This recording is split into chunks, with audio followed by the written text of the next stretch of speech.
Приветствую вас, друзья! Вы снова на канале Пастырь Добрый. Вот такие чудные нано-тележки появились в Канаде.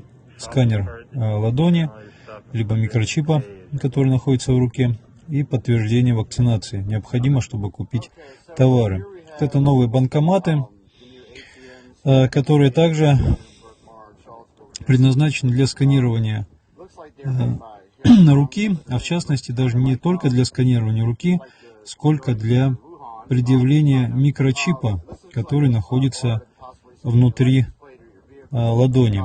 Вот сейчас вы увидите этот момент.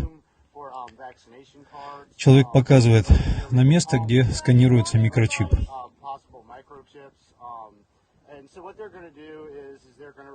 Делайте выводы, друзья мои. Скоро эти новшества дойдут и до нас, как я понимаю.